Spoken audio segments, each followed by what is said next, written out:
যুবরাজের সবাইকে অনেক অনেক ভালোবাসা। আমি মাঝে মাঝে তোমাদের কাছে আসি, কিন্তু তোমাদের আমার ব্যাপারে কোনো ধারণা নেই। এখন তোমাদের কাছে শেষ একটা সুযোগ এসেছে।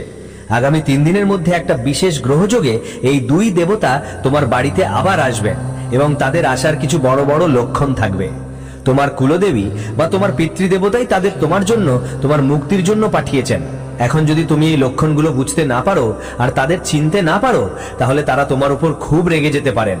আর একবার তারা যদি রাগ হয়ে যায়, তাহলে শুধু সেই দেবতার ক্রোধই নয়, তোমার পিতৃদেবতা আর তোমার কুলদেবী বা দেবতার ক্রোধও তোমার উপর নেমে আসবে। কিন্তু যদি একবার তারা তোমার প্রতি সন্তুষ্ট হয়, তাহলে তারা তোমাকে সেই সব কিছু দিতে পারে যার জন্য তুমি এতদিন আশাই করছিলে। তোমার জীবন পৃথিবীতে স্বর্গের মতো সুন্দর করে তুলবে। এখন চাই তোমাকে কোটি কোটি টাকার সম্পদ লাগুক, তারা তা দিয়ে দেবে। চাই ঋণ থেকে মুক্তি, কাজকর্ম বা ব্যবসায় উন্নতি, তারা তা দিয়ে দেবে। সন্তান সুখ চাই বা অন্য কিছু, তারা তা দেবে। কেউ যদি প্রেম পেতে চায় বা বিয়ে করতে চায়, তাহলে আমরা আপনার বিয়েটাও করিয়ে দেব, আপনার প্রেমও জুটিয়ে দেব। অর্থাৎ আপনি যাই চাইবেন সবই আপনাকে এনে দেব। কিন্তু এদের খুশি করা তত সহজ নয়। এজন্য আপনাকে বুঝতে হবে এরা কোন দেবতা এবং কিভাবে এদের খুশি করা যায়। এর জন্য কিছু দরকারি উপায় করতে হবে, আর এদের দুইটা বিশেষ দাবি পূরণ করতেও হবে। আপনি যদি এদের দাবি পূরণ করেন, কিছু দরকারি উপায় ঠিক সময়, সঠিক পদ্ধতি ও নিয়ম মেনে করেন, তাহলে দেবতারা 100% আপনাকে খুশি করে ফেলবে আর আপনার বাড়িতে চিরকাল টিকে থাকবে আর আপনার জীবনে সবকিছু নিয়ে আসবে যা আপনি চান। আজকের এই ভিডিওটা আপনার জীবনের সবচেয়ে অসাধারণ ভিডিও হতে যাচ্ছে, কারণ এই ভিডিওতে আমরা আপনাকে এই দেবতাদের সম্পর্কে সম্পূর্ণ তথ্য দেব, আর কিভাবে তাদের খুশি করতে হয়, কোন কাজগুলো করতে হয়, কোন উপায়গুলো অনুসরণ করতে হয়, সেই সব বিস্তারিত বলবো। আপনাকে শুধু এটা করতে হবে যে এই ভিডিওটা পুরোটা শেষ পর্যন্ত দেখা। প্রিয় বন্ধু, যদি আপনি পুরো ভিডিও না দেখেন বা যদি আপনি এখানে বলা কথাগুলোকে হালকাভাবে নেন বা মজা মনে করে এগিয়ে যান, তাহলে নিজেই নিজের পায়ে কুড়াল মারবেন। কারণ বন্ধু, আমরা সবাই জানি যে এমনটা হলে আপনি অনিচ্ছাকৃতভাবেই এমন কিছু কাজ করবেন, এমন কিছু ভুল করবেন যেগুলো এই দুই দেবতাকে রেগে ফেলবে এবং তারা আপনার উপর তাদের রোষ ঝরাবেন। প্রিয় বন্ধু, আপনি ভুল করতেই পারেন, কিন্তু ভুল করলেও তার ফলাফল খারাপই হবে। যেমন বিদ্যুতের তার আপনি ভুলবশত বা জেনে ছুঁলেন, তো অবশ্যই বিদ্যুৎ শর্ট লাগবে।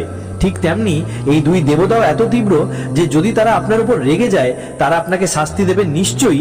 সেটা আপনি ভুলবশত তাদের রাগানোর চেষ্টা করলেন বা ইচ্ছাকৃত, কোনো পার্থক্য নেই। তাই এই ভিডিওটা দেখা আপনার জন্য খুবই জরুরি। প্রিয় বন্ধুরা, অনেক পরিশ্রম করে, প্রচুর জ্ঞান সংগ্রহ করে, শাস্ত্র পড়াশোনা করে এবং সম্পূর্ণ জ্যোতিষশাস্ত্র ও গণিতীয় বিশ্লেষণ করে এ ধরনের ভিডিও বানানো হয়। এই ভিডিও বানাতে আমাদের টিম দিন রাত পরিশ্রম করে জ্ঞান একত্রিত করেছে, যা আপনার জীবনের বিশেষ গ্রহযোগগুলোকে বুঝতে সাহায্য করবে। আমি খুব যত্ন নিয়ে পুরোপুরি সঠিক তথ্য আর রাশিফল দিতে চেষ্টা করেছি। তাই এবার এমন একটা গুরুত্বপূর্ণ ভিডিও একদম মিস করতে পারো না। পুরোটা ভালো করে দেখতে হবে, তা না হলে তোমার জীবনে কোনো পরিবর্তন আসবে না। সবকিছু আগের মতোই থাকবে আর তুমি কখনোই সেই জিনিসগুলো পাবে না যার তুমি সত্যিই যোগ্য। তো চলো আজকের এই স্পেশাল আর জীবন বদলে দেওয়ার মতো জ্ঞানবর্ধক ভিডিও শুরু করি। কিন্তু তার আগে আমরা চাই মা রানীকে কৃতজ্ঞতা জানাই। তাই কমেন্ট বক্সে একবার না 3 বার লিখতে হবে, জয় মা ভদ্রকালী কৃপা করো। ঠিক এমনই আপনাকে কমেন্টে ওম নমঃ শিবায় লিখতেই হবে, কারণ ভোলে বাবাই একমাত্র এমন কেউ যিনি কারোর ভাগ্যও বদলে দিতে পারেন। অর্থাৎ কঠিন কঠিন মন্ত্র জাদু যেভাবেই হোক না কেন, ভোলে বাবার সময় এখন এসে গেছে। যখন বাবা মৃত্যুলোকে বাস করবেন, তখন আমাদের অবশ্যই তাদের প্রতি কৃতজ্ঞতা প্রকাশ করতে হবে। সাথে সাথে প্রিয় ভাই বোনেরা, যদি আপনি এই চ্যানেলে প্রথমবার এসেছেন, তাহলে চ্যানেলটা সাবস্ক্রাইব করে পাশে যে ঘন্টার আইকন আছে সেটাও অন করে দিন। এই চ্যানেলেই যা কিছু জ্ঞান দেওয়া হয় সবই সম্পূর্ণরূপে মা রানীর সেবায় নিবেদিত। তাই তুমি যখন এই চ্যানেলটি সাবস্ক্রাইব করবে, তখন তুমি আমাদের আর মা রানীর ঐশ্বরিক পরিবারের সদস্য হয়ে যাবে। তখন তোমার উপর মা রানীর ছায়া আর করুণা নিজে থেকে এসে পড়বে, কারণ তুমি পরিবারে যোগ দিয়েছো। তো দেরি না করে দ্রুত চ্যানেলটা সাবস্ক্রাইব করো, তারপর এগিয়ে যাও বন্ধু। সত্যের চেয়ে মিষ্টি পৃথিবীতে আর কিছু নেই, আর যতই মিথ্যে বলো তার কোনো সমাধান নেই। সেটা শুধু তোমাকে আরো বেশি গোলমেলে করবে। তো ভগবান শ্রীকৃষ্ণ গীতাতে বলেন, হে অর্জুন, আমি কারো ভাগ্য তৈরি করি না এবং না কারোর কর্মের ফল সরাসরি আমি দিই। এটা তুমি নিজেই তোমার কর্ম দিয়ে তোমার ভাগ্য গড়ে তোলো। তাই ধৈর্য ধরো আর অপেক্ষা করো, সঠিক সময় এলে তুমি সব পেয়ে যাবে যেটার জন্য তুমি পরিশ্রম করেছো, চেষ্টা করেছো। তোমার শুধু এটা মনে রাখতে হবে যে ভাগ্য তোমাকে ঠকাতে পারে, কিন্তু তোমার পরিশ্রম আর তোমার অপেক্ষা কখনো তোমাকে ঠকায় না। এজন্যই বলা হয় ধৈর্যের ফল খুব মিষ্টি হয়। তো বন্ধুরা, তোমরা অনেক ভাগ্যবান যে এই দুই দেবতা তোমার জীবনে আছো। আমি তোমাদের বাড়িতে আসছি এবং তোমাদের জীবনে আনন্দ বয়ে আনবো। প্রিয় ভাই বোনেরা, মনোযোগ দিয়ে বোঝো। যখন কোনো দেবতা বা দেবী কাউকে বাসায় আসে, তাদের জীবনে প্রবেশ করে, তখন এর পেছনে অবশ্যই কোনো বড় উদ্দেশ্য থাকে। আর যতক্ষণ না সেই উদ্দেশ্য পূরণ হয়, দেবতারা বারবার তোমাদের জীবনে ফিরে আসেন এবং তোমাদের ইঙ্গিত দিয়ে থাকেন। এটা এমন নয় যে দেবতা নিজের ইচ্ছায় তোমার বাড়িতে আসতে পছন্দ করেছে। তোমার কিছু কর্ম এবং কাজের কারণে তারা আনন্দিত হয়েছে।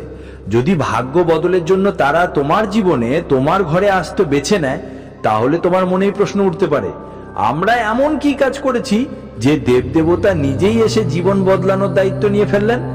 তো বন্ধুদের বলি, তোমাদের কিছুদিন ধরেই, বা বলা চলে অনেক দিন ধরেই, তুমি বড় কষ্ট আর যন্ত্রণার মধ্যে দিয়ে যাচ্ছ। এমন কিছু সমস্যা তোমার জীবনে আছে যেগুলোর সমাধান বের করা প্রায় অসম্ভব, আর তুমি ক্রমাগত মানুষের প্রতারণা, অপমান আর অবজ্ঞার শিকার হচ্ছ। মানুষ প্রায়ই আপনার সাথে এমনটা হয় যে যখন তাদের দরকার পড়ে তারা আপনার কাছে আসে, আর কাজ হয়ে গেলে পেছনে ফিরে তাকাতেও নারাজ, আপনাকে মোটেই মনে থাকে না। আর এই মানুষগুলো কেউ আছে না নয়, আপনারই নিজের, এমন নিজের যার সম্পর্কে আপনি কখনো এমন ভাবতেই পারেননি। তো যখন আপনি তাদের এমন মুখোশ দেখলেন, এমন আচরণ দেখলেন, তখন আপনি খুবই দুঃখ পেয়েছিলেন। এখন আমরা আপনাকে বলবো, সমগ্র রাশিচক্রে আপনি একমাত্র সেই রাশি যিনি আপনার হৃদয়ের চেয়ে বেশি মাথা দিয়ে চিন্তা করেন, কম হৃদয় দিয়ে। বিশেষ করে যখন নিজের সম্পর্ক, সম্পত্তি আর প্রিয়জনদের খুশির কথা আসে, তখন আমরা সবসময় শুধু একটাই চেষ্টায় থাকি যে আমাদের নিজের মানুষরা যারা আমাদের সঙ্গে জড়িত, তারা সবসময় হাসতে এবং মুস্কুরাতে থাকুক। অর্থাৎ আপনার হৃদয়ের সরলতা, আপনার ভালো আর সত্যিকারের মনোভাব, আর আপনার হৃদয়ের যন্ত্রণাকে, বা বলতে পারেন আপনার অন্তরের কষ্টকে, এই দুই দেবতা এখন দেখেছে। এখন আমরা আপনাকে এখানে বলবো, আপনি ভগবানের পূজা করেন, আর আপনার পূজার ধরনটা একটু অন্যদের থেকে আলাদা। আপনি যখন ভগবানের পূজা করেন, তখন আপনি ভগবানকে খুবই আন্তরিকভাবে স্মরণ করেন, মনের মধ্যে অনেক কিছু তাদের কাছে জানান। আমরা কথা বলি আর আমাদের দুঃখ কষ্টগুলো শেয়ার করি, আর প্রার্থনা করি, হে প্রভু, হে ঈশ্বর, আমাদের এই কষ্টগুলো থেকে মুক্তি দাও। এর মানে হলো, আপনি এটা ভালো করে বুঝে গেছেন যে এখন এই দুনিয়ায় মানুষ আপনার শুধু অপব্যবহার করবে, শোষণ করবে, আর আপনার উপহাস করবে, ঠাট্টা করবে। তাই আপনি এখন আপনার মনের কথা আর মানুষের কাছে বলেন না, সরাসরি ঈশ্বরের কাছে বলেন। আর একটা জিনিস মনে রেখো, যারা সরাসরি ঈশ্বরের সঙ্গে যোগ করার চেষ্টা করে, তাদের মন নিজেদের মনের সঙ্গে মিলানোর চেষ্টা করে, এমন মানুষরা ভগবানকে খুবই প্রিয় হন। এখন গত কিছুদিন ধরে তোমার সাথে এমন হচ্ছে যে তোমার ভক্তি মানসিকভাবে বাড়ছে, দেখানোর জন্য বা বাহ্যিক ভৌত ভক্তি কমে যাচ্ছে। তুমি মনে মনে ভগবানের স্মরণ করো, প্রচুর মন থেকে ভগবানের ভক্তি করো। অবশ্যই বাইরে থেকে তুমি কিছু দেখাও না কেন, তবু তোমার অন্তর্মন ভগবানের সঙ্গে অবিরত যুক্ত থাকে। এখন এই সব যে লক্ষণগুলো, এগুলো একটি সত্যি সাধক, সত্যি মানুষ এবং সত্যি ভক্তের লক্ষণ। আর এই লক্ষণগুলোই ভগবান প্রতিটি ভক্তের হৃদয়ে দেখতে চান। অর্থাৎ এইটাই বলতে চেয়েছি যে এখন তোমার ভক্তি, ঈশ্বরের প্রতি ভালোবাসা আর ধর্মের প্রতি অনুভূতি এত গভীর হয়ে গেছে যে ঈশ্বর নিজেই সিদ্ধান্ত নিয়েছেন তোমাকে তোমার সমস্যাগুলো থেকে মুক্ত করে দেবেন। এখন বন্ধু, এটা নয় যে তুমি সব কাজই ভালো করেছো, হয়তো অনিচ্ছায় হলেও তুমি কিছু বড় ভুলও করেছো, আর সেই ভুলের জন্য তোমার শাস্তিও পেয়েছো। এখন এখানে সবচেয়ে বড় কথা হচ্ছে বন্ধু, তুমি হয়তো কারো মন দুঃখ দিয়েছো, কারো অপমান করেছো, বা কারো সাথে যে কোনো ভাবে কিছু ভুল করেছো, কিন্তু সেই ভুল করার পিছনে তোমার মনোভাব ভালো ছিল। তুমি ইচ্ছাকৃতভাবে নয়, বাধ্যতায় এমন করেছিলে, এবং এই ব্যাপারে তোমার এখনো আফসোস আছে। বন্ধুরা, আমরা তোমাকে বলতে চাই যে নিজের ভুলের জন্য আফসোস করার কোনো দরকার নেই। জীবন এমনই চলে, এখানে কিছুই একরকম থাকে না। যেখানে দুঃখ আছে সেখানে সুখও আছে, দুটো একসাথে চলে। যেখানে জন্ম আছে সেখানে মৃত্যু আছে, এটা একটা চক্র। আর কখনো কখনো জীবন অজান্তেই এমন পরিস্থিতি তৈরি করে যে বাধ্যতায় থাকে কারোর সঙ্গে অন্যায় করা বা ভুল কাজ করা। কিন্তু যদি মনেই আফসোস থাকে এবং সেই ভুলটা শোধরার জন্য কিছু কাজ চলছে, মনেই রেখে দিলে সেই ভুলটাও ক্ষমা করে দেওয়া যায়। এখন প্রিয় বন্ধুদের মনোযোগ দিয়ে শোনো, যা কথা আমরা তোমাদের বলবো ওগুলো সামনের সময় তোমাদের খুব কাজে লাগবে, আর তোমাদের বড় বড় সমস্যা থেকে বাঁচাতে পারবে। হ্যাঁ বন্ধু, গ্রহগুলোর গতিপথ কি বলছে, আর তোমার জীবনে কোন বিশেষ পরিস্থিতি তৈরি হচ্ছে, সেই সাথে কারা সেই দুই বড় দেবতা যাদের পূর্ণ করুণা আর আশীর্বাদ তোমার উপর এসেছে, আর তুমি কিভাবে তার সুফল পেতে পারবে। আর সবচেয়ে গুরুত্বপূর্ণ কথা হলো, একটা জোরালো উপায় আছে যেটা তোমাকে অবশ্যই আগামী 3 দিনের মধ্যে করতে হবে, তবেই এই দুই বড় দেবতার করুণা আর আশীর্বাদ তোমার উপর থাকবে, না হলে ওরা তোমায় রেগে যেতে পারে। হ্যাঁ বন্ধুরা, এই ভিডিওটা পুরোটা দেখতে হবে, মাঝপথে বন্ধ করার ভুল করো না, না হলে তোমার জীবনে বিপর্যয় আসবেই। কারণ এখন শনিদেবের কঠিন প্রভাব তোমার উপর পুরোপুরি পড়তে যাচ্ছে, তাই যতটা সাবধানতা আর সতর্কতা দেখাবে ততটাই জীবনে সুখ আর আনন্দ পাবে। তাই মনোযোগ দিয়ে শোনো, আগামী 3 দিনের মধ্যে তোমার জন্য একটা খবর আসছে। আপনার মন খুশিতে ভরে উঠবে, কারণ এই দুই অলৌকিক শক্তি আপনার ওপর দয়া করেছেন। আপনার জীবনে সুখের শুরু হয়ে গেছে। আগামী 3 দিনের মধ্যে এমন একটি খবর পাবেন যা শুনে আপনার মন আনন্দে দোল খাবে এবং ভবিষ্যতের জন্য নতুন আশা জাগবে।